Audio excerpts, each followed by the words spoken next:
So, ladies and gentlemen, dear audience, thank you very much for joining the parallel session 2 with the title EU post-COVID-19 recovery. How are the EU and its member states responding to the crisis caused by the pandemic? Is the Recovery and Resilience Facility the right and sufficient answer? And how are the member states addressing the crisis, and how will this influence not only the European Union, but of course also the member states? We're really happy to have on board Madame Céline Goer, the Director General of the Recovery and Resilience Task Force at the European Commission.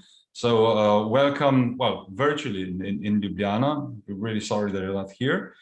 Then we have from Ljubljana, Dr. Peter Vosner, Senior Analyst and Researcher at the Institute for Macroeconomic Analysis and Development of the Republic of Slovenia.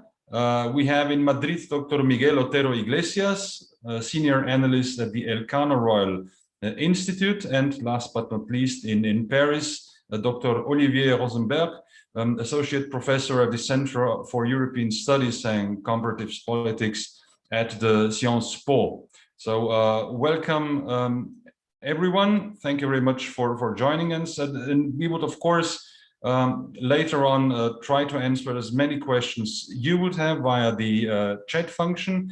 But in the beginning, we're really happy that we will hear a keynote speech by Madame Goer. And it will be, of course, about the Recovery and Resilience Task Force, which she is leading. So, Madame Goer, as the French say, let's rock and roll. Thank you very much. Good afternoon to all of you. Very, very sad not to be in Ljubljana with you today on this nice day. I really hope that during the Slovenian presidency, I'll have occasion to get back to the city, which I like very, very much. But still very happy to be with you virtually this afternoon. Particularly happy to be here today because we have reached just yesterday a really important stage in the implementation of the Recovery and Resilience Facility. As you may have seen, we have proposed for approval the two first plans from the member states, from Spain and from Portugal. And today we are also proposing for approval the Greek and the Danish plan. So this is a really important step in the launch of the EU recovery plan. As you will remember, sort of less than a year ago, the European Council agreed on an unprecedented large-scale recovery program for the EU, for all the member states of the EU, and we're talking 672.5 billion euro, which is something that we had never seen before. It will be financed through borrowing on the market, and again this week we have issued our first bonds, and the success that they have encountered is very promising for the funding of the whole facility. The whole facility is designed in a way that member states do put together recovery and resilience plans, which are a combination of reforms and investments that they intend to carry out in the next 6 years, so until 2026. And based on the approval of those plans and on very clear milestones and targets for the delivery of those plans, disbursement by the EU will be made of the funds that are financing those investments and those reforms.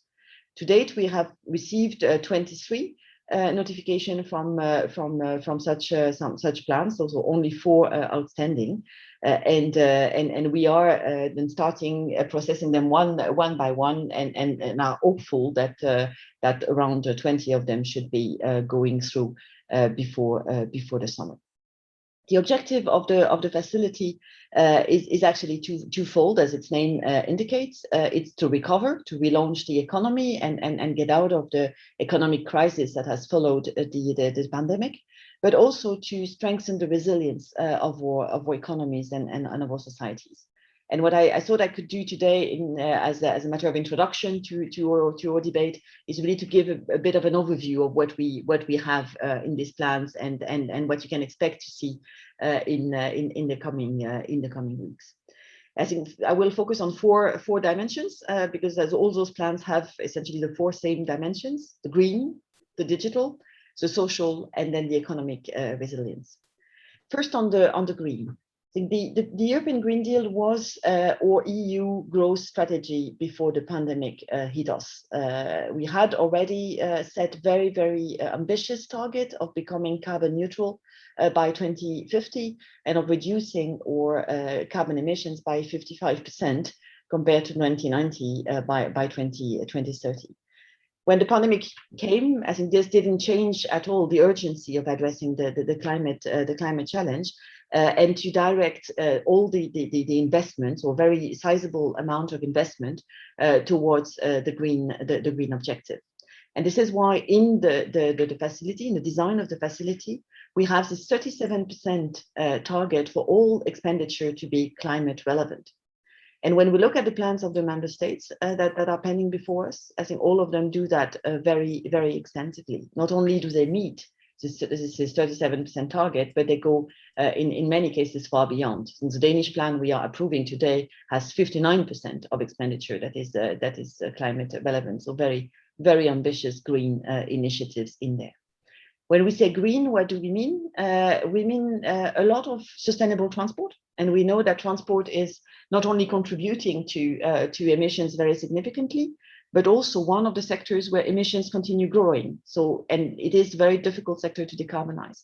So it is a very welcome fact that the member states are taking the opportunity of the facility to decarbonize. So it's a lot of rail, a lot of modal shift from road to rail. It's also a lot of urban transport and public transport that will be financed through the facility, and it's a very significant boost to e-mobility with charging stations for e-vehicles, with sort of premium incentivizing consumers to switch from traditional fossil fuel-based vehicle to clean vehicle. And all these transport elements represent roughly 40% of the overall spending. So that's very, very significant. 40% of the climate spending, obviously. Then the second big item on the green that we see in all the plans is investment in energy efficiency, and in particular in energy efficiency in buildings. And that is also something that where we were lagging a bit behind. If you look at the 2020 targets for climate, we were doing well on renewables, doing quite well on CO2 emissions, but not doing well at all on energy efficiency. And here, member states have really taken up the possibility of investing very substantially into energy performance of buildings, private and public. Renewables and clean power in general, and also hydrogen are also big candidates for funding and find a very large space in the plans. And finally, and that's relevant for many member states, including Slovenia, biodiversity, circular economy to green really the economies as a whole. All of this is not only about investment, and that is one of the key characteristics of the facility. It's also about reform. What's the point in trying to have e-mobility if you maintain a taxation system that is favoring diesel? Or what's the point in trying to decarbonize if you still have no strict application of the polluter pay principle? So this is why you will see in all of these plans mutually reinforcing reforms and investment. And finally, on the green side, something very important is the strict application of the do no significant harm principle. So not a single measure in each of the plan can do harm to the environment.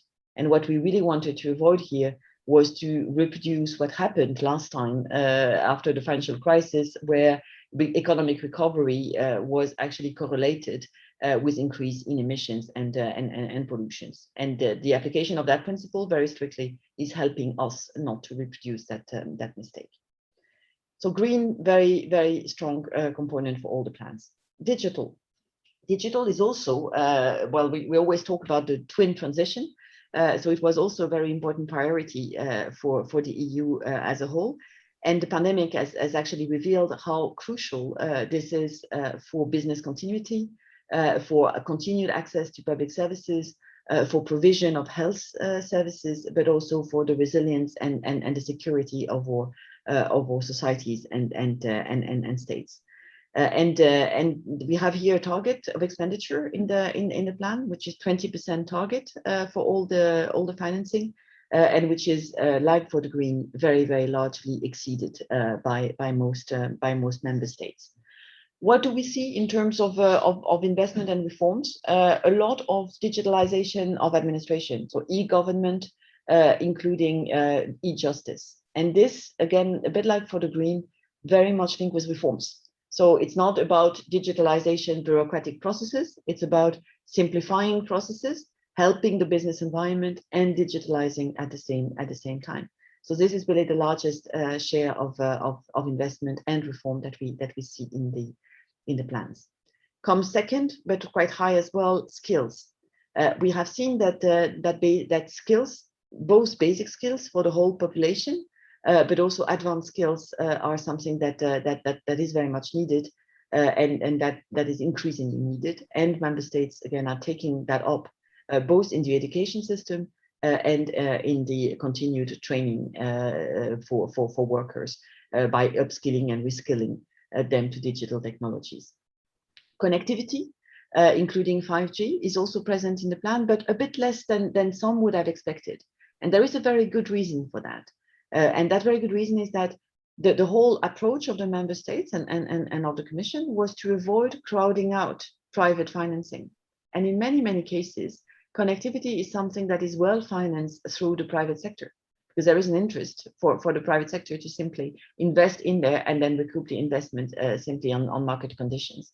So the investment in connectivity that we see are only addressing market failures. For example, reaching out to rural areas that are not sufficiently densely populated for the investment to be profitable. We also see in the digital field a very strong focus on the complementarity between other EU funds, like the Digital Europe program, or like the Horizon program, or the Connecting Europe Facility program, and the RF. The RF really coming in those areas where there was no other possibility for funding.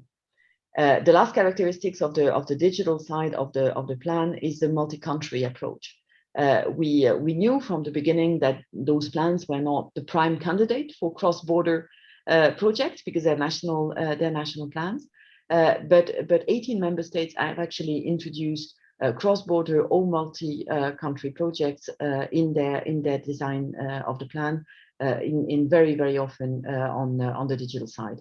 We are talking about clouds, we are talking about data, about 5G corridors. So you have really a significant share of investment going there. Turning to social cohesion. Social cohesion was very much also at the core of the worries of the Parliament during the negotiation of the regulation.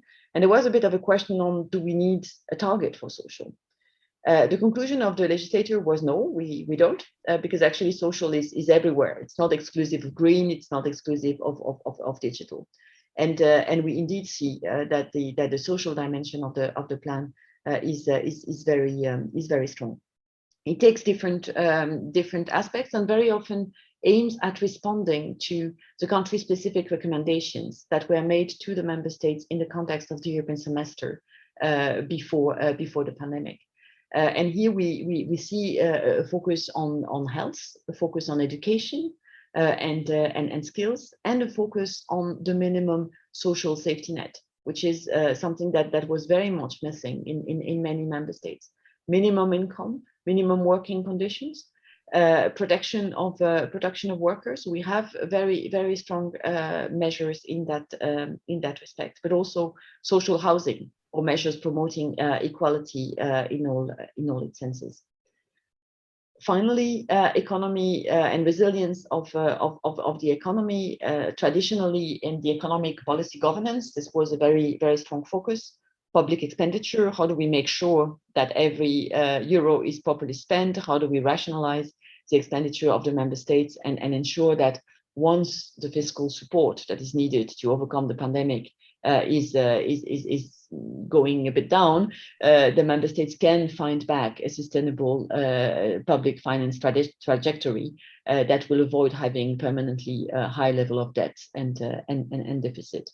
And here member states have completely heard this and completely taken it on board by introducing measures relating to the pensions, to the financing of the pension system, and by introducing spending reviews to make sure that they can control the level of spending, of public spending. Also on business environment and reform of public administration of justice, we see there a real serious attempt of the member states to make their economies more competitive and to attract investment and businesses in the longer run, which is very much needed to get out properly from the crisis. So as you can see, overall a very broad spectrum of measures combining always investments and reforms and really offering a very good compass for the recovery and the growth in the years to come. I started by saying that we presented the first proposals yesterday. Many more are to come, so we are just awaiting the Slovenian presidency eagerly. We'll have to be hitting the ground running to comply with a 1 month timeline that is set for the council to approve the proposal of the Commission. And we are very much again looking forward to the implementation. Implementation of the plans will be key. These are all performance-based. These are all the agenda of the reforms and investment in the coming years. Together, we will have we have designed a plan cooperating very much across member states and with the Commission. We will also have to implement them together, and we are very much looking forward to that. So thank you very much for your attention. Looking forward to the debate.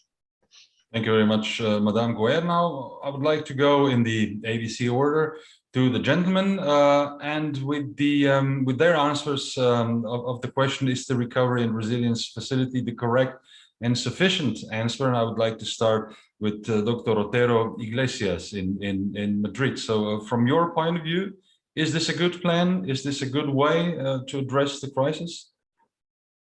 Good afternoon to everyone. Thanks, Madame Goyer, for this introductory remarks. It's an honor to be here and to react to those and explain a bit, my reflections on this. I think it is the plan that was necessary, and I think it is quite an ambitious plan for the European context. It is a very different reaction as well to the previous crisis we had, the Euro debt crisis, the Great Recession.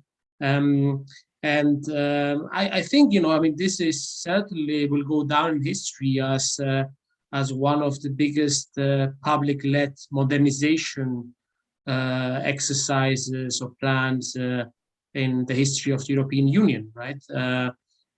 For a long time, the view was the market knows best, and we are, I think, now in a new paradigm. The Biden administration is showing that too. I see quite a big difference in how the kind of debate is running, what kind of instruments we are using, how we're reacting to that. The idea that we have already here green and social alongside digital and competitiveness or resilience shows this different approach. There's a big debate whether this is sufficiently big, especially compared to the numbers that we are seeing in the United States, where all the Biden plans combined would be around $6 trillion US, which is a bit more than 25% of GDP of the United States, which is clearly massive. That is not only about recovering from the COVID induced recession, but as well being able to compete with China and playing the geopolitical game. And I think those that think that the 750 billion recovery fund or next generation EU fund, I think they don't really count what is being used as well at the national level, which is quite massive in many cases. The reality is that this is really kind of the first time that we do something jointly, where we issue joint debt, where we will pay this amount of debt over the next 30 years. And I always say, buying a flat and getting into a mortgage is perhaps a bigger commitment than marriage. So we married some time ago, we signed the contract, but now we decided that we're actually going to buy a flat together. It's a small flat, but it is a commitment, and I think it's an important commitment. We'll see how we fill the flat and what we put in there, but it shows the level of joint trust, and this joint trust, I think, needs to be built on. Right? I mean, this is still a kind of a relatively new marriage, although the European Union has been with us for some time, and the European integration project even longer, right? I think a few things just to mention. I think there might be bottlenecks in terms of how the administration of the countries are able to absorb all this money. I'm talking now, for example, about my country. So whoever says, this fund should be bigger, well, the debate is, are we able actually to absorb all this money in the next years? And there's still doubts about it. Not that, there might be a lack of projects. There's never a lack of projects, but it is the administrative capacity, the monitoring, oversight, the decision-making that goes alongside, spending that. And I think that's crucial. I think the connection between the public and the private sector is crucial as well. I mean, this is money that you should leverage, that you should, this investment should lead. The public hand should kind of decide in many ways where this money broadly should be spent. But then you need really this cooperation between the public and the private money to increase the impact of this. And I think that in many countries is not clear. Cooperation between the public and the private sector is always complicated. Then I think we have the multi-level governance. And from what I've been following from the Spanish side, I mean, and people that were in charge from the Spanish side on designing the plans, I don't want to use the F word, right? The F word is always complicated, but I think it is an impressive exercise of multi-level governance here. I mean, the interaction that we had between the capitals and Madame Goyer is, can be, perhaps the biggest witness of this has been impressive in the sense of almost daily interactions, in terms of designing as best as possible. So the kind of, the best minds, hopefully, from both sides, from the capitals and from Brussels, trying to make this as good as possible. And that I think it's, again, quite historic. Whether this will work, on paper, everything can, you can produce the best designed, project ever. But then it comes to, putting this on the ground. And there, that's going to be a bit more complicated because it's not only the capitals and Brussels. Now you go down to, national level, regional, local levels, many stakeholders. That's going to be as well a challenge. I mean, for a semi-federal country like Spain, that's going to be, a major exercise. And finally, I was told 5-7 minutes, just, a few ideas. I think I am missing, I mean, Madame Goyer was saying that, especially on the digital, we had multi-country, transnational projects. I think, the connection with the IPCs, the important projects of common European interest. I think, that connection I would have liked to be a bit bigger, that especially when we move not only from internal integration, internal cohesiveness, convergence between the laggards and the most advanced countries, which is an domestic, so to speak, affair. But if we look at the geopolitical rivalry that we will have in the future, competing with China, with the United States, where in many areas, and here, batteries or semiconductors or many other fields, hydrogen, or 5G, etc. We will need this transnational element that not only is in the technical field, but in other industrial levels. Internet of Things, for example. That I think I don't see still kind of whether this is transnational enough to make the difference that it should make. And I leave it there. Thank you very much for this opening, Mr. Otero Iglesias. I believe there will be time also to elaborate more on your ideas, which are really interesting. And now I would go to Dr. Rosenberg, who is actually interested more on the effects on national politics of the plan we mentioned. Could you share with us your thoughts on how this plans or these facilities would actually influence politics in France and then probably in other European countries too? Yes, thanks a lot, Igor, and thanks to all of you for being here. I'd like to make some remarks on the politics of these programs, as I am a political scientist and not an economist. First, to say that there were, of course, strong political logics behind the decisions to develop these grants and these loans. We all know that the change of views of the German Chancellor has been crucial in this decision. And well, there are books trying to explain why Merkel changed her mind. But let me note that, as you know, she's in a coalition with the left. So she is still associated with a partner that was rather open to this development. So the coalitional feature of German politics was, to me, favorable to the decisions.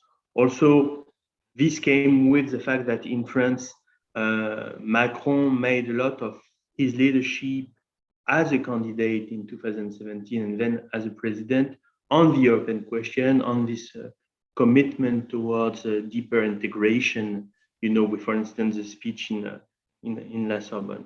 By contrast, if we look at the member states that were more reluctant towards this development, such as Denmark, the Netherlands, Sweden, and Austria, we see member states where, to the exceptions of the Netherlands, election did take place before 2020, in 2019 and in 2018. So in other words, the electoral pressures were limited on the shoulder of this coalition prime minister. Yes, they were opposed, but they could afford some leverage vis-à-vis the pressure of public opinion. To the exceptions of the Netherlands, as the elections took place this year, and precisely it was the member states where we've seen the most important opposition to the program.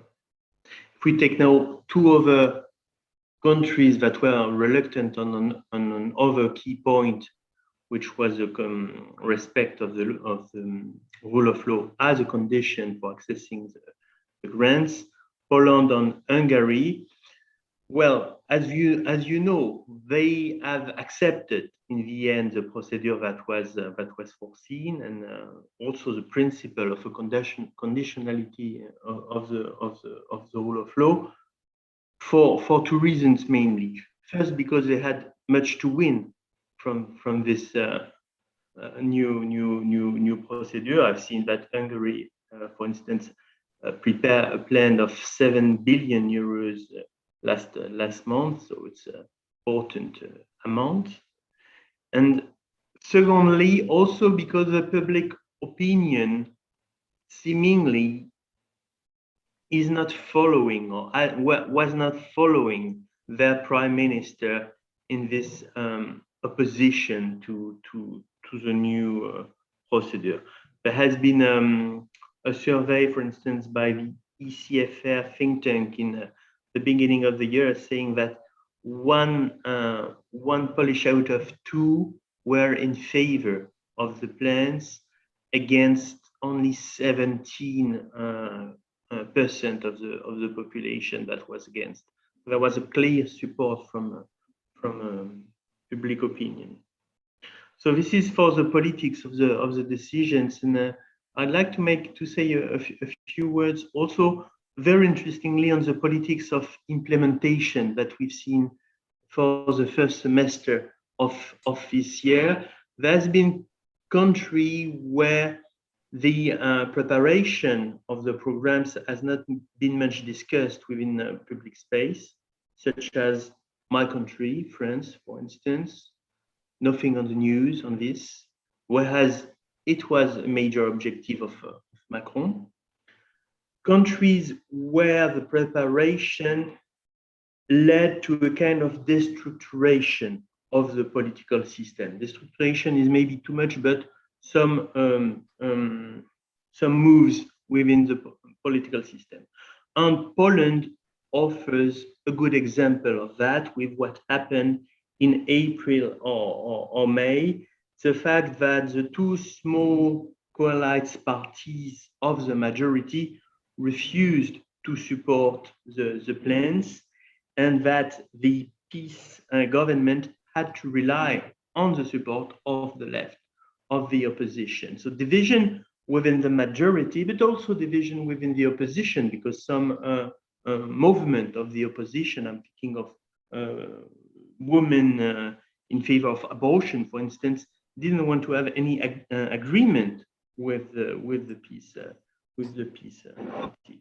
It's very interesting to see the claims developed by the small right-wing coalition party when they refused to support the plans. Three arguments. First, they refused the conditionality of the rule of law, which can be understood.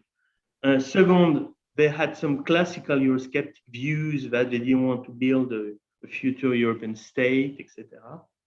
And third, very interestingly, they said they were afraid that in the future, the Polish taxpayer could pay for Greece or could pay for supporting the Greek economy. So there is, in a way, a kind of normalization of the European debate in Poland, but a strong destructuration.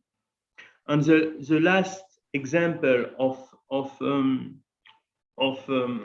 or the last case regarding the politics of implementation is an example of government removal that we've seen at the beginning of the year in Italy, when, as you know, Renzi used the view that the plans of the Conte government were not serious enough, were not structural enough in changing and modernizing Italian economy, to remove its support to the Conte government and the support of its ministers, which led, as you know, to the arrival of Draghi. So it's a good example of a poisoned gift for the Italian government, this money arriving at the cost of changing the ministerial teams. But to answer your questions, Igor, on the assessment of this project, so I will not do it from an economic standpoint, but from a political scientist one. Of course, these developments are good for the European Union, are good for the support towards the European Union. And we see, very interestingly, the evolution of the European discourse of the radical right, the Liga in Italy, the National Relay in France, which is more favorable to the European Union than 2 years ago. The Next Generation plan is not the only reason for that, but it counts. So it creates an atmosphere more favorable to the European integration. And as most of you think, it's a great step for the European integration. But I'd like to stress five caveats regarding these plans and future threats that could be brought by by the next generation plans. First, the issue of corruption. We know that EU money can bring corruption as over money, and especially when it arrives suddenly in an economy that is not prepared for that. And the Committee of Regions has developed a survey showing the lack of consultations of local and regional authorities regarding the preparation of these plans in many member states, in Hungary, for instance, but not only. And this is not a good sign regarding the accountability mechanisms related to this money. So corruption is an issue. Second problem, which would be an issue for Mrs. Goe, is power given to the European Commission. The European Commission is given a lot of agency in the management of the loans and the grants, like the possibility to withdraw them in the future if service thinks that there is a misuse of them, etc. And potentially, if there is a withdrawal of the let's say of the grants, it could lead to a crisis of legitimacy of the Commission. My question is simple: is the Commission legitimate enough within 1 year or two to say to Italy or to Hungary, well, we think you do a misuse of the grants and we don't want to give you money anymore? So potentially conflict, which is obvious when there are resources, are potential conflict. Third, there is this issue of the rule of law that has been pushed by the European Parliament, and if it is activated as a for lack of respect of the rule of law, there could be tension. Fourth, there is an issue possibly on the future financing of the grants if it should lead to a greater contribution by some member states or a new EU tax, etc. So for now we have the money, but if in the future the European taxpayer has the feeling that he is paying for this new money, there could be a tension. And five issue, we see, as it has been said, that there is a preference of the member states for grants rather than loans, which can be easily explicable because they want to have a sustainable public debt, which has been, of course, endangered by the health crisis. But at the end, there is a risk of underuse of the new mechanisms, of misuse of the new mechanisms, which could be a problem also from a macroeconomic standpoint. As you know, the announcement of the plans has played a key role in the market sentiment on limiting the yields between Germany and the rest of the member states in terms of borrowing money. So if there is an underuse of the new instrument, maybe it could jeopardize the whole system. To conclude, I would say that we have to keep in mind the experience of the structural funds. The EU has funded roads and bridges and buildings in Spain, in Greece, in Italy, and then in Romania, in Poland, etc. And we know that it is not sufficient to bring legitimacy and to bring approval. So, of course, it's a good step for the integration of the European Union, but maybe we should first don't expect too much from it, and second, be aware of some possible caveats that I try to show. Thank you. Yeah, thank you very much, Dr. Rosenberg. And now we go to Mr. Wostner, who is an economist. For 15 years, he's been directly involved in the EU budgetary and cohesion policy regulatory negotiations. So, and you, Dr. Wostner, know really a lot, probably the man who knows the most regarding the Slovenian recovery and resilience national plan. So how do you see this plan from the Slovenian point of view, which is now, of course, interesting because of the Slovenian presidency? Thank you, Igor, and hi to everybody. It's really a privilege to be able to participate in this panel.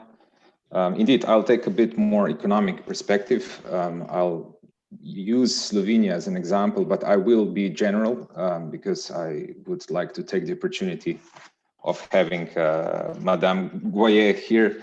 And I would like to connect to this last statement done by Olivier, which is that the funding will only work and deliver, not if money will be spent, but if there will be an actual impact on the ground. We know that the paper from last year by Riccardo Crescenzi et al. Has shown the impact of Brexit to demonstrate that.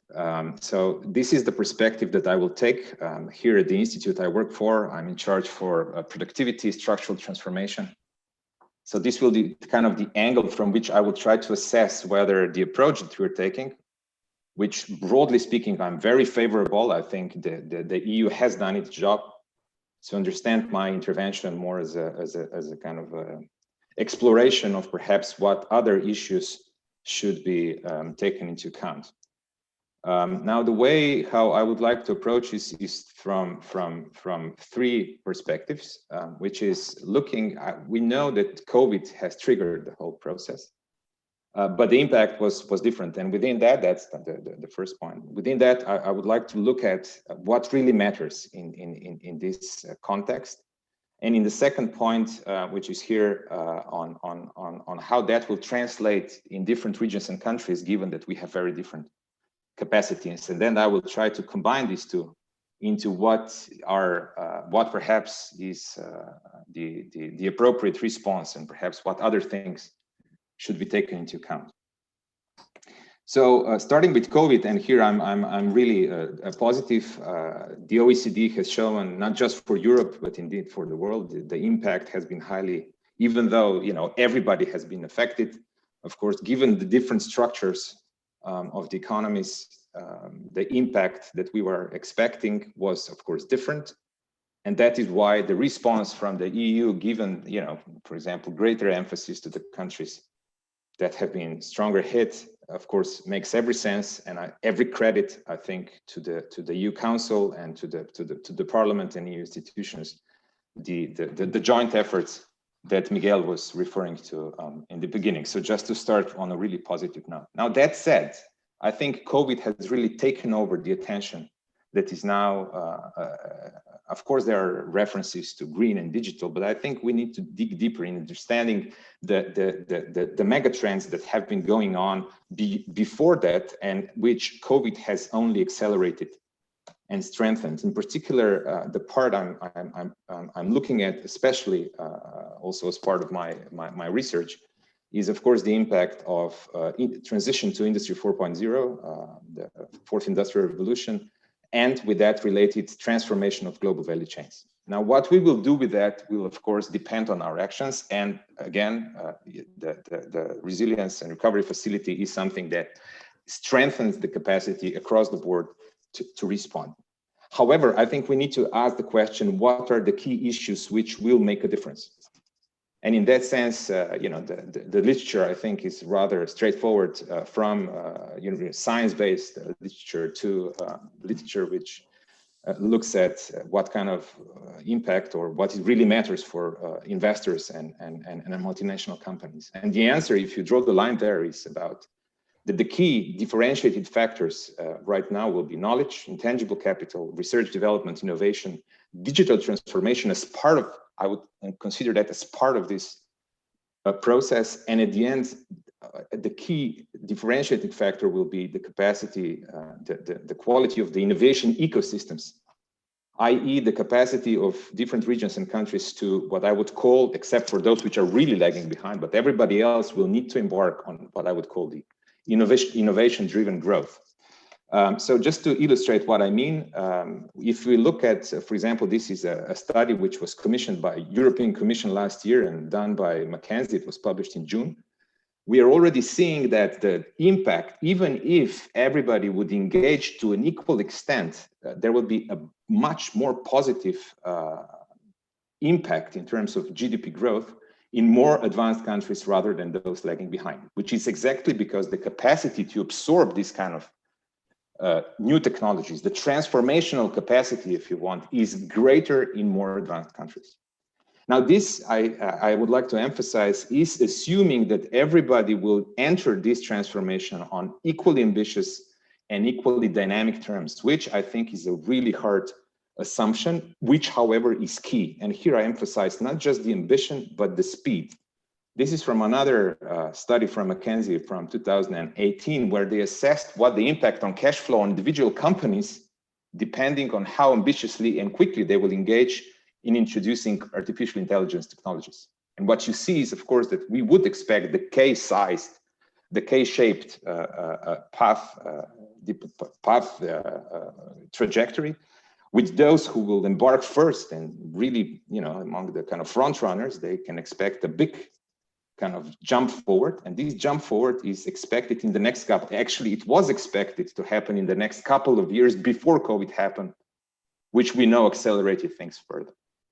So to me, the key thing is here that the transformation, who will make it, who will come on top in the fourth industrial revolution, will depend on what kind of strategy it will use, in the sense that to what extent regions and countries will be able to transition to the innovation-driven growth, within which key drivers in terms of investment and reforms are knowledge, intangible capital, digital transformation, and innovation ecosystem. So for me, message number one, speed. Secondly, it's this more comprehensive approach that we would need to take. Now, that's the conceptual side, which, just to emphasize how important this innovative, transformative side is right now. I am, of course, very well, there are other, you know, the green transition, etc. But this will be happening right now. The cards will be dealt newly. Now, for example, the big multinational are deciding now who their main suppliers will be. So it really matters what we do now.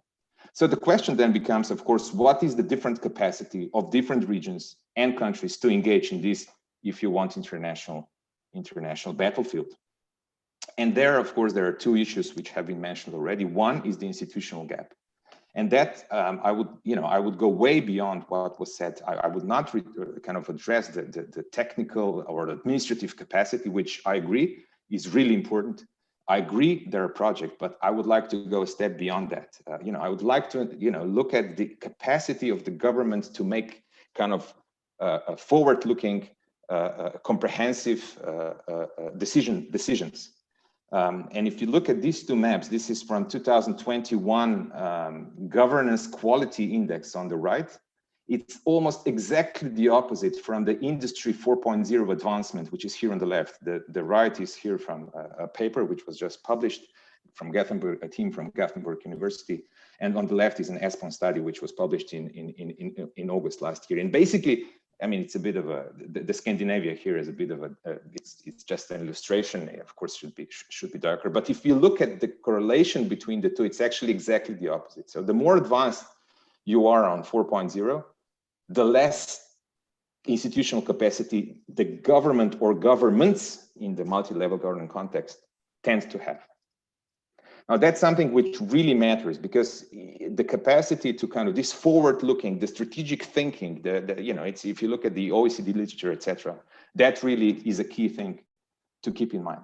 So I'm addressing this because this is really before you enter the difference in terms of funding gap, which of course is huge. But there is another part which I want really to highlight.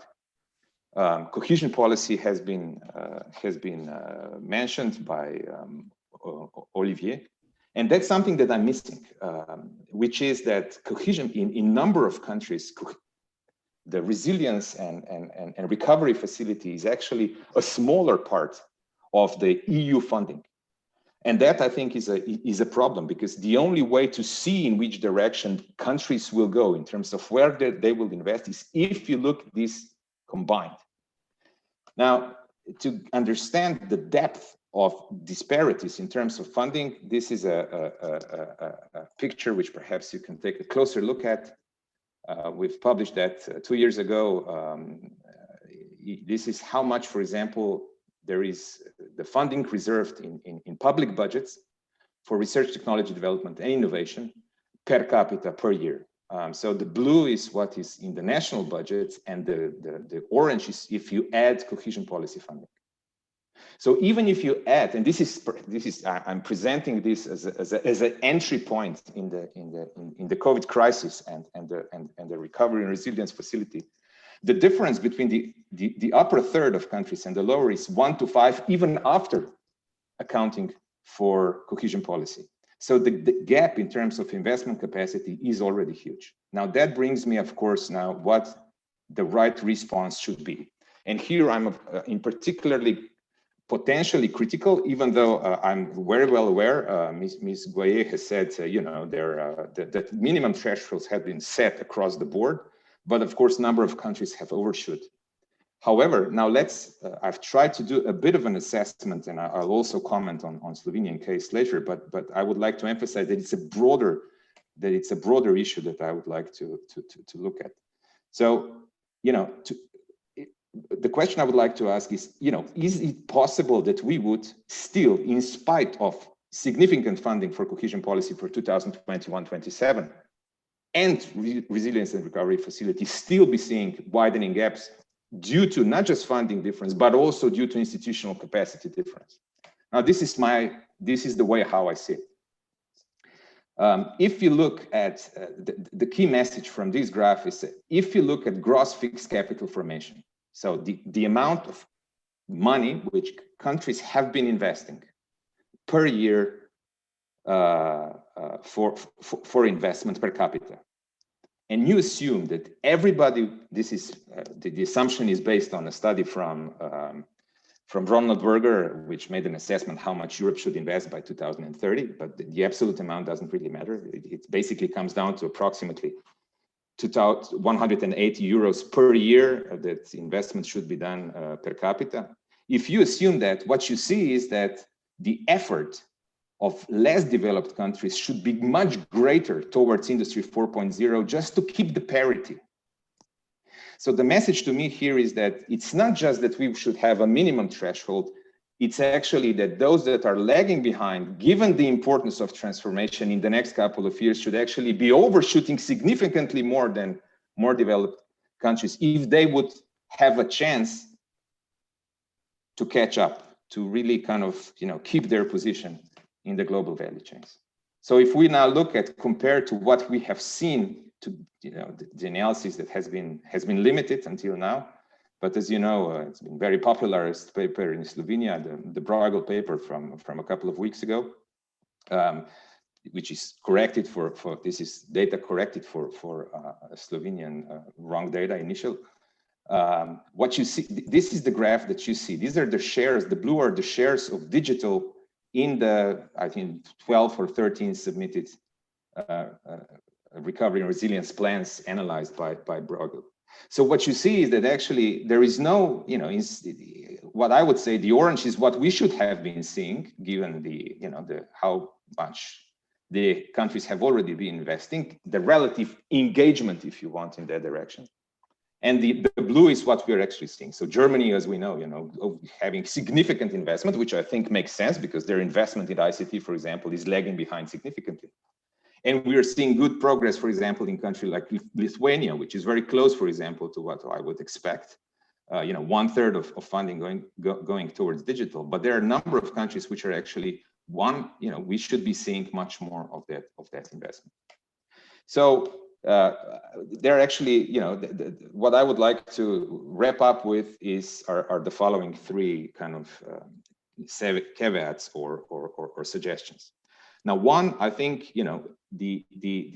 if we would want to have an objective picture of how much engagement there will be from different countries and regions towards transformation, in particular innovation-led growth, we should be looking at recovery resilience facility, other EU funding, cohesion policy in particular, and ideally also national funding. Now, national funding, of course, is something that is very hard for the Commission to discuss, or because it doesn't have any responsibility or oversight on that part. but it does have responsibility, direct responsibility for cohesion policy funding. And that's something that I worry about, the coordination between the two, at least on the side of Slovenia. This has not been discussed at all, but given also all the discussions on the EU level, it's something which simply I don't feel is on the radar. Now, why is that so important? Because the joint investment from all three sources will be determined how much different regions and countries will actually invest, what they will prioritize. And that is a key thing, as I argued. We are transitioning Industry 4.0 right now. And what I see is we are seeing not strong enough commitment and not enough investment for this kind of innovation-led transformation of countries lagging behind. Slovenia, for example, I did the math based on what has been sent to Brussels. Slovenia is actually reducing investment in smart, digital, and circular compared to the share of funding it has been investing in for these purposes right now. So even though, on the first sight, almost half of the money goes for these purposes in resilience and recovery facility. But if you add cohesion policy to it and the structure of funding there, and you combine it all together and compare it to the structure of EU funding in the previous period or the current period, which is now being ended up, it's actually reduced. So that's something which is contrary to declarative objectives presented. Third point is digitalization. I would even, that's my primary kind of task within the Institute. All in favor, but it should be understood broadly, because transition to Industry 4.0 is a broader concept. You need investments, not just in skills, which are there, I know, I agree, but they're rather interpreted in a rather narrow sense. Transformation to Industry 4.0 requires strong investment in automation, research, technological development, innovation, ecosystems, etc. And it's this package that will determine whether we are successful or not. And my final point is on the governance. I've shown the map, the governance capacity of different governments to think strategically, to think in the longer term is very different. And I think Commission should take that into account. I remember, just to illustrate again with my personal experience, in 2014, the Commission said, Slovenia came to Brussels and said, this is our smart specialization strategy.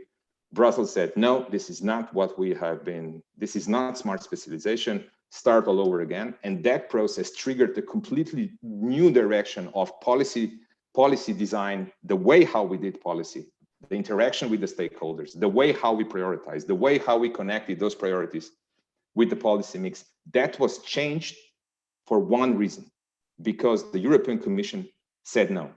And understanding was then there, we need to change something significantly. Now I understand resilience and recovery facility, there is a political pressure, we need to approve the plans. I know, and I think it's inevitable that needs to happen.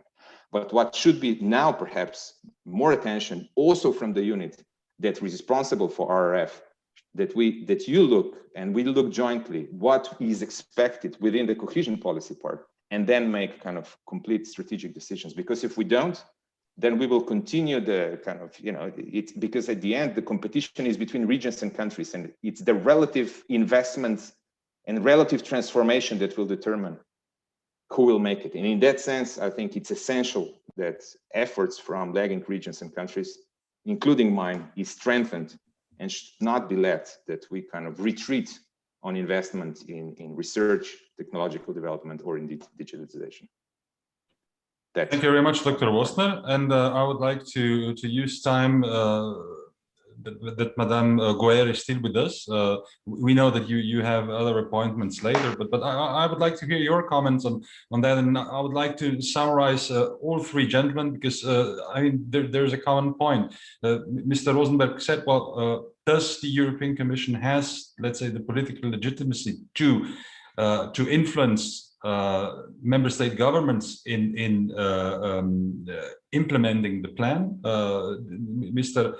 Otero addressed the same thing, that perhaps different governments and local governments have different capacity of doing that, and of course the comments of Dr. Wosner that actually it could happen if the European Commission does not somehow intervene, that this fantastic plan would actually trigger wider gaps within the European Union, and that was surely not the plan. Thank you very much, and thank you very much for all of those really interesting contributions, and brings a lot of food for thought. Let me take those 3 points and maybe a few others, if you allow, from the discussions. On the legitimacy point, to start there. I think there was a lot of debate already at the plan making stage. When the whole system was created, there was a lot of skepticism on, will the Commission be tough enough? Will the Commission apply sufficient scrutiny to the national plans, or will the political pressure be such that we will have to accept everything?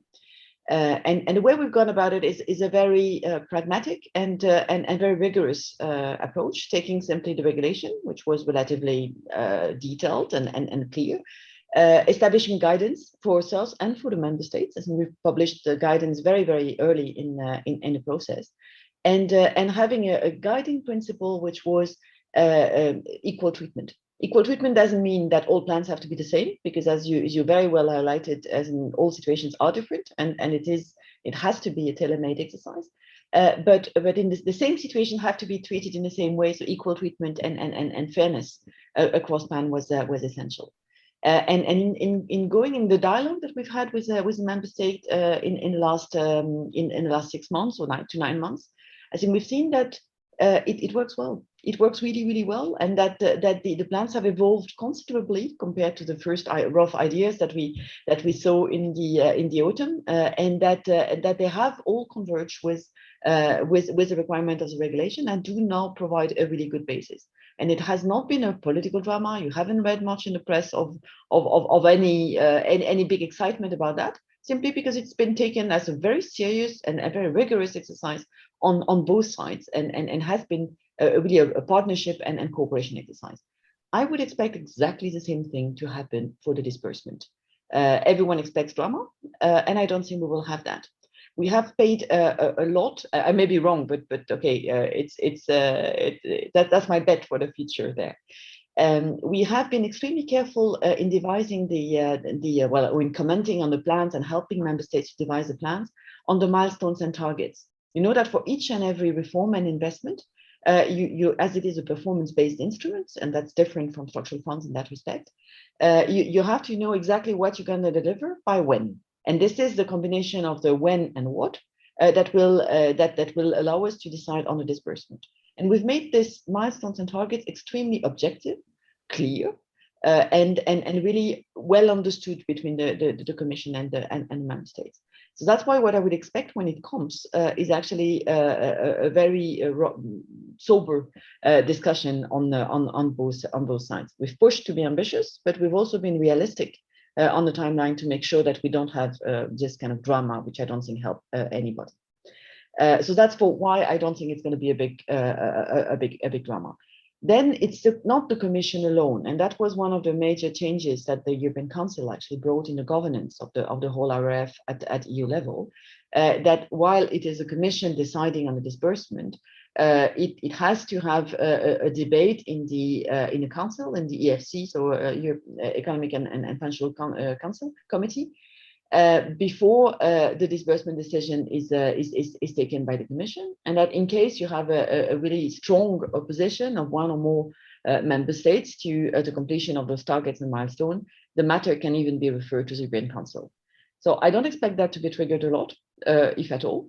But the fact that this process exists is going to, I think, strengthen and discipline also the debate on the disbursement with the member states. As the fact that we had to go to Council for the approval of the plan was really helpful in the discussion with the member states, because it's not only the Commission versus the member state, it's the Commission together with the member states, making sure that we have a good and solid substantive plan today, disbursement tomorrow, that can also be accepted and understood by all the other member states. So I think this governance looks a bit more complicated than it could have been at EU level, but at the same time provides a lot of legitimacy to the system.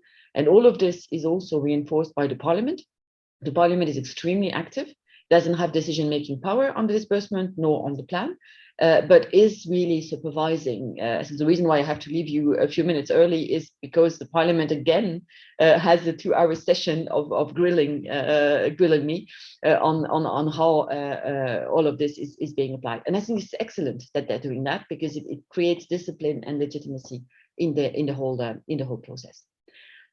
Corruption is that I'm picking up on one of the risks that Olivier highlighted. Corruption is a matter of concern, of course, always for any spending at national level or at EU level. And here, one of the key elements we are still discussing with all the member states are precisely the systems that they are putting in place to avoid it, avoiding fraud, conflict of interest, corruption, and double funding. And I'll come back to the double funding because it reads across structural funds there. And it is a really important point, because the funds are given by the Commission to, or by the EU, but through the Commission to the member states, and they have to be spent well. So the system and the robustness of the system upfront is really important. And I really hope that all the efforts that we are placing in the preventive stage today is going to be helpful in that respect. On the risk on the take up of grants, logical. If you ask whether do you want money now and forever, or do you want simply a loan, of course you take grants. That's completely logical. But on the loan, I think the uptake is not bad. For the moment, we have already half of the amount. It's 7 member states only, but it boils down to roughly half of the amounts in total that is already planned for by the member states. And as you know, they have until August 2023 to ask for the remainder. But some member states will not, because some member states sort of borrow on the market at very good conditions. But when I see the result of the first emission of bonds that we've made this week, and how cheap essentially the EU is able to borrow, I think it's going to be very, very attractive for quite a number of the member states. On what we do, are we going to do bridges and roads? Are we going to do something else as well? I think that is a really interesting lesson, and there are lots of interesting lessons learned from the structural funds. We've worked hand in hand, and that also brings me to the last point on coordination. We've worked hand in hand with the colleagues doing structural funds. We've imported a number of colleagues in the task force from the structural funds environment, because we knew that it's not all the same, because we have the reforms, but it's very close. And here, one of the lessons learned from the structural fund is that it's good to do infrastructure, but you also need to do human capital.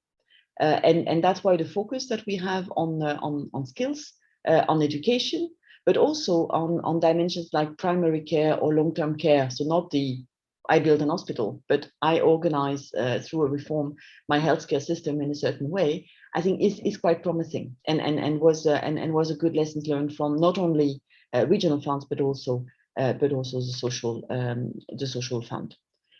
On the absorption capacity, I think it is a key concern, in particular because of the timeline of the facility. 2026, all the payments have to have been made, and there is no such thing as N+1, N+2, N+3, as the specialists of structural funds know. So really strict timelines. We have at the same time seen a lot of structural reforms by the member states to facilitate absorption. This has been really the occasion for the member states to modernize their simply the administration, to support also the local level, because a lot of the absorption will happen at local level, even though these are national plans, and supporting the local authorities in procurement, in simply handling the funding, has been a priority, in particular in those member states struggling with absorption. And the last point on absorption is that the delivery mode of this facility is different than structural funds. It's not that you have to look at the costing as you go along, that you have to audit all the costing before you seek a payment. Here it is the other way around. You do the costing check upfront, so that's why we don't sleep much these days, because we really have to go through all of this cost data and get assurance that they're plausible and reasonable. At the same time, once this is done, what we care about is whether the milestones and targets are met. then how the member states will do it, how well and efficiently they will manage the fund is really their point and their responsibility. So I think that's also going to help in terms of absorption. Then finally, on 2 points on structural funds and on governance at national level this time. So on structural funds, yes, the coordination is vital. At the beginning, we thought maybe we could define bright lines, as in what is for structural funds, what is for the RF. And we've tried a little bit, because why not? It failed completely, as in we're not able to do that. And we're not able to do that simply because the material scope of the facility is exactly the same, or roughly the same, as the material scope of the structural funds. So it was not possible to say, even for a single member state, this type of expenditure, that type of expenditure goes there or there. But what we saw is that, especially for big beneficiaries of the structural funds, that they've had a very coordinated approach, and very often one of the key interlocutors for us was the same interlocutor than the one negotiating structural funds at national level. And that was a good thing. First, because they could also on their side learn from the experience, but also because they had the broader view on this is all the money I have, how do I make sure that the strategic priorities are made? And finally, the alignment of the strategic priority was quite well ensured through the European semester. Because you may remember that in 2018, among the country-specific recommendations were recommendations on spending under structural funds. Because we knew it was just before the beginning of the new programmation period. And we thought it was important to give guidance as economic policy coordination to the member states on where investments would make most sense. And as we had the semester recommendations as a key compass for the elaboration of the plans, indirectly we had also the same strategic priorities as the one that do apply to structural funds. So we had both in terms of interlocutors in the member states, in terms of substance for the priorities, and obviously as Commission in terms of internal coordination, a very strong common approach. It's not going to be the end of it. In the implementation, it's clear that we will have to implement that also together at EU level, but also at national level. And we are already looking at, as foreseen by the regulation, how we can really build on the implementation processes and structures for the structural fund to have this global approach and mutually reinforcing approach. And that also applies to other EU funds that are not local, but or not shared management, but direct management. And we saw that's what I mentioned in my presentation for digital, that member states themselves have optimized and really create synergies between where I can get financing from the CEF, I don't ask financing from the RF and vice versa. So that you have this both at EU level and at national level, this strong approach. And finally, on governance at national level, this is also one of the requirements for the approval of the plan. We have to have a very credible and robust structure for the implementation of the plan. And that has two sides. I think you have the milestones and targets I mentioned already, but you also have the body designated at national level to implement and to bring the funds forward. So again, it's not going to solve everything, and there will of course be hiccups on the road. I'm not completely naive, but I think we have good reasons to be optimistic, precisely because it has been a shared project with the member states from the beginning, and that the dialogue that we have managed to establish in these months, I think will continue quite naturally throughout the lifetime of the facility. So that's why I'm really optimistic. Thank you. This is good. Madame Gued, do you have time for one question before you leave us for the Happy Parliament grilling?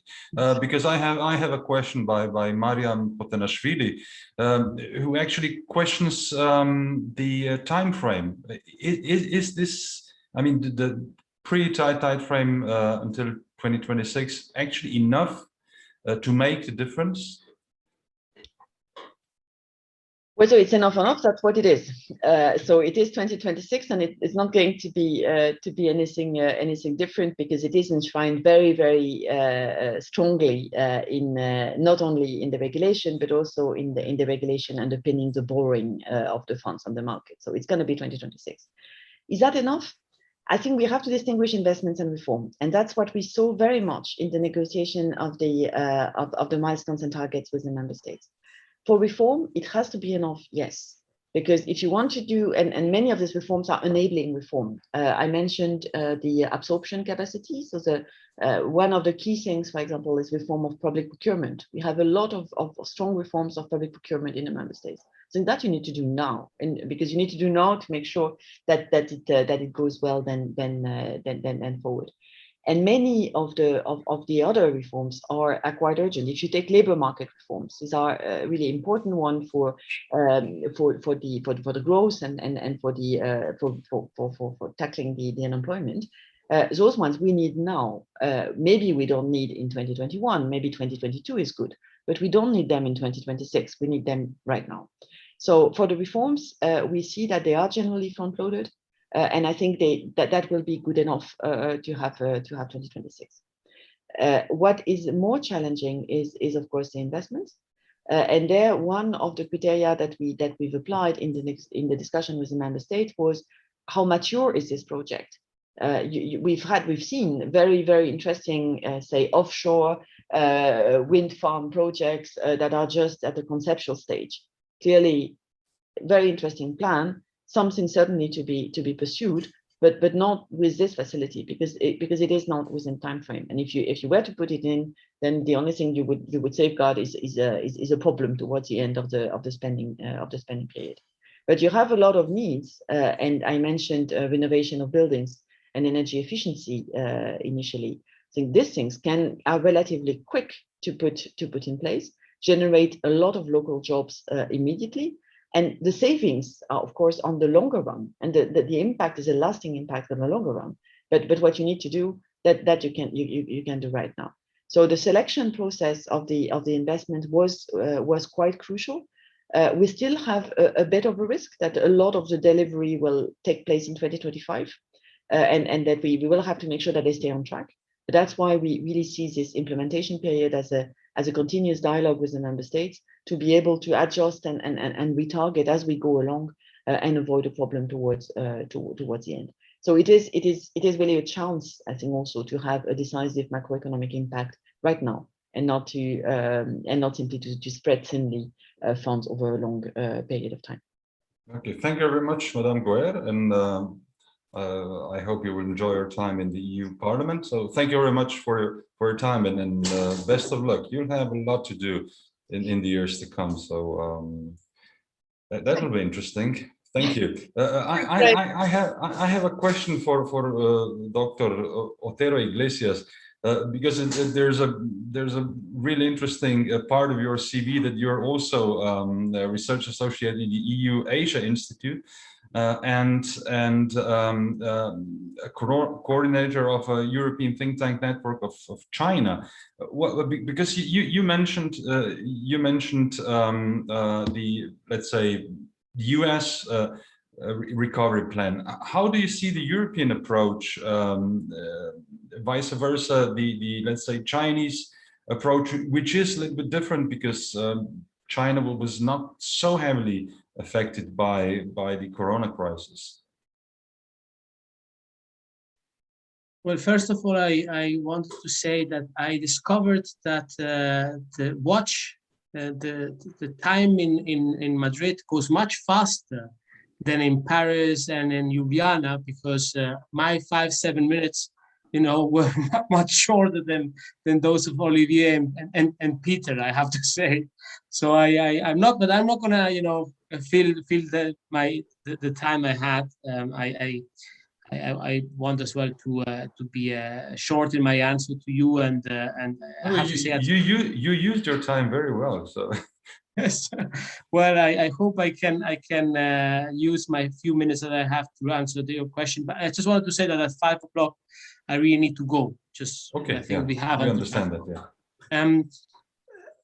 I think we are starting to think strategically in Europe.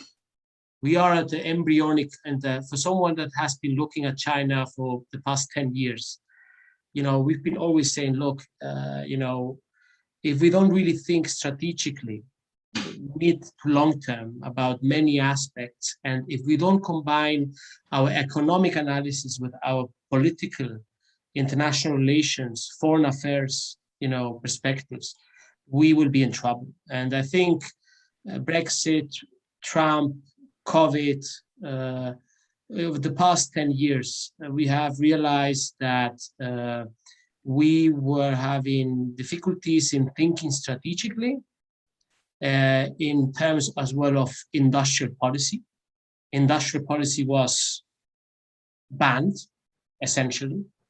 And so I think since the Juncker Commission, there is a realization, and there has been many different, I'm not going to list them here, of measures of trying, of course, to realize that if you want to be a geopolitical animal, now even develop further with the von der Leyen Commission, you need to combine this the economic policy, the trade policy, tech policy, the single market, and how you develop it with the foreign affairs and the international relations and geopolitical perspectives. And that we are still, as I say, at the very early stages, but we are moving there. That's why I mentioned the IPSIS, which are not very known for those that don't know them. Those are the projects that are for the common European interest, more strategic projects, where state aid is allowed, because usually state aid was banned. Mm-hmm. And here you see a change of paradigm. And I think we are a bit slow, but I'm happy that we made the transformation, that we are starting to think about this, and that Olivier is there. In many ways, I think we were perhaps too Nordic or too Dutch, very neo-mercantilistic in our approach to the world. We just wanted to export and have cheap products for our consumers in our market. But we are becoming a bit more French overall in having a more strategic perspective. And I know that perhaps that's the case as well in Slovenia, that the concept of strategic autonomy is producing some reactions and allergies in many parts of Central and Eastern Europe. But I think we are starting to have this discussion on strategic autonomy. If Madame Goyer would be here, she would say it's open strategic autonomy. I don't know whether you can have both, but we are starting to think strategically from a very low basis, and hopefully we will, as Peter was saying, I wrote down the 4S, right? Strategy, speed, state capacity, and with the right spending. Hopefully we'll apply that as well on the geopolitical level. Good one, Mr. Rosenberg. You opened a very interesting, political perspective. How this facility actually came into realization, and you actually emphasized the position of the German government. Well, we know that in September there will be a general election in Germany. Madame Merkel will be out. She actually volunteered for going into political pension. There's, of course, there will be next year a presidential election in France. Do you think that the European strategic approach, so more France, will be actually somehow mirrored in the election outcome in both big European countries, Germany and France? Well, I think it's there are economic reasons why it was important to start quickly the process, and which in a way we have not done. It took nearly 1 year to have the implementation of the agreement. But well, that's also the democratic life, to give months to member states to ratify the agreement. But so it was important from an economic standpoint, but also from a political standpoint, because it's sure that after the leave of Merkel, the situation would have changed. But once the process is launched, has started, I think that a new German government will not lose time and energy to try to change it.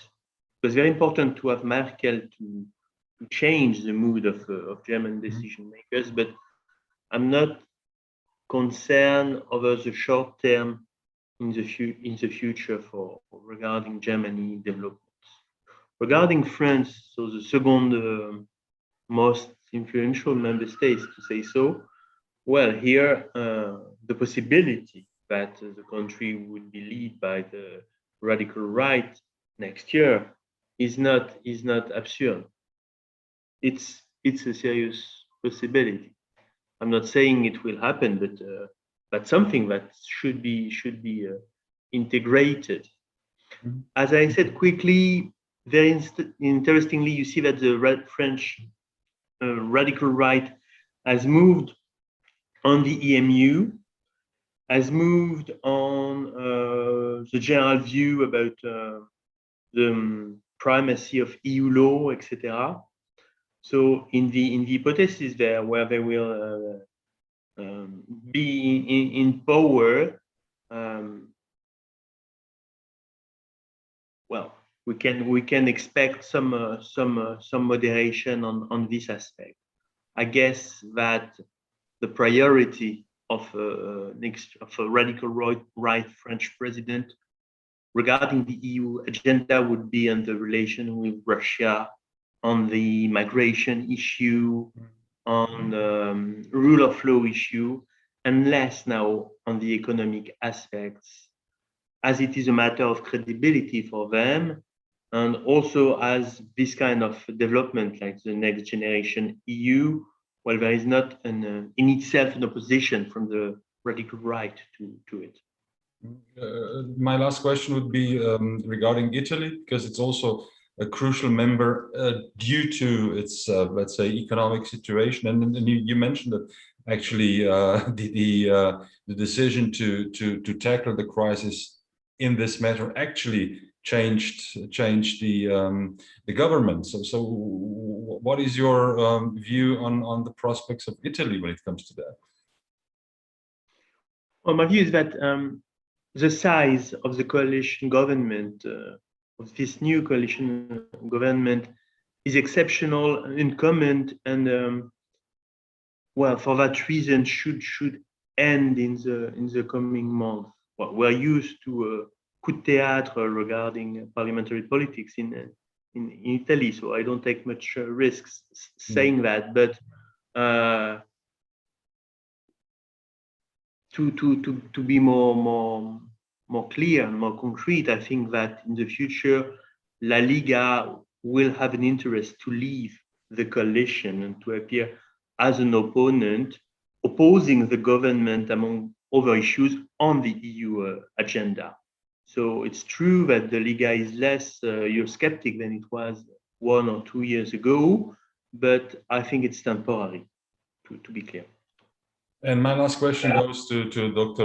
Voster, because you mentioned in your presentation now that you would also give the let's say, Slovenian case study presentation. Well, from the Slovenian point of view, of course, that the whole implementation of the resilience and recovery plan was not so open. Slovenia is quite interesting because it's let's say at the crossroads of a lot of influences. So from the Slovenian perspective, how do you see the near future of the implementation of this plan, of course, on the position of, let's say, this kind of EU members, especially from the economic point of view, looking at the EU as a whole?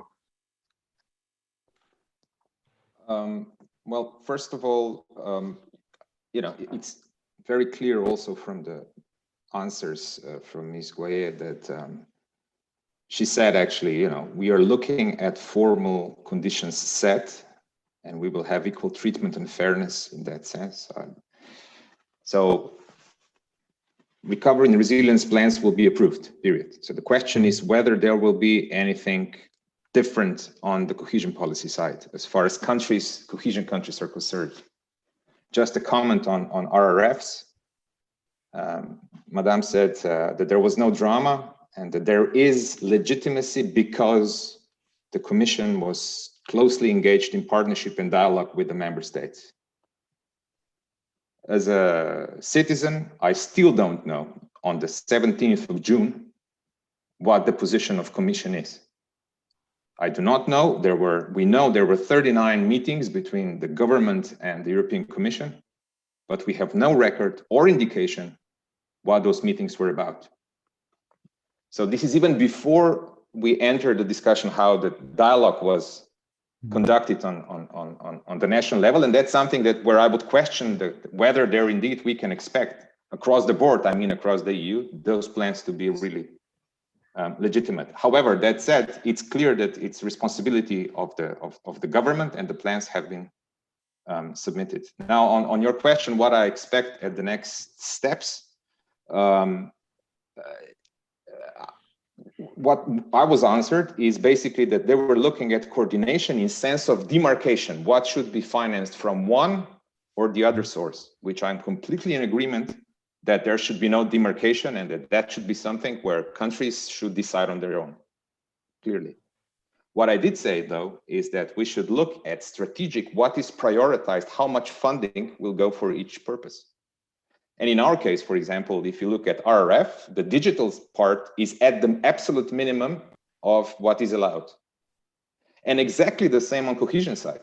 The smart funding is at the absolute minimum that is theoretically allowed by the rules. And that's something which I can't say, but it seems to me that no one really did the math, even in Brussels. And that's something I would challenge, because if now I talk to companies every day, and companies are in competition, not just with companies in Europe, but they're in competition with companies from other countries. And now I'll take, for example, South Korea. South Korea is investing 4% of GDP in their research and development already. And on top, in July last year, they approved a new Korean deal, which allocated additional 8% of GDP for digital and green. So now tell me what we can expect, to what extent our economy, our firms will be able to compete on equal footing. So my hope is that we would realize jointly, I realize it's up to us, and I understand in a way the Commission's position, there is so much going on. They set the rules and they let it to be decided by the member states in which direction to go. In a sense, I understand that the climate changed. It was not that, this was not the case 7 years ago. I was doing it personally. I was doing it in 2010, 2009. I was doing it before, and I know the climate was completely different, but I accept it. But I hope that the countries in the middle income trap, as it is called by Brussels, at the medium level of development, we need to transform ourselves. And the only way to do it is that we invest heavily in the transformation. And that's something that I hope we will realize and significantly increase the share of funding for smart in cohesion policy. That, I think, that's the way forward at this stage as I see it. So let us see. The Slovenian presidency would probably not be decisive in these matters, because of course the objects and are different, and of course Slovenia as a country which will preside the EU would not have the capacity and ability to influence it in a way, but let us see how the following months will evolve in Europe, in Slovenia. And I really thank all the participants who are still with us for their kind participation, and really interesting, as Madame Guer said, food for thought. So it is quite, there are quite big chunks we have to swallow in the days to come to think about everything what you said. It was a really interesting discussion for me, at least, hopefully you're satisfied too. And of course, we hope that the audience took the most of it. So thank you to Madrid, Dr. Miguel Otero Iglesias. Thank you to Paris, Dr. Olivier Rosenberg, and of course to Ljubljana, to Dr. Peter Vosner. And thank you, the audience, for being with us until the very end. We wish you a nice afternoon, evening, and of course successful day 2 of the conference. Take care, stay healthy, and goodbye. May I just add another word? As you noticed, this meeting has been recorded, so it will be on the TEPSA website, because I think a lot of things were being said that one would maybe want to listen to again to really draw all the points. So you will be all informed, all the participants, of where you can find the recording to maybe listen to it again or share it with some of your colleagues.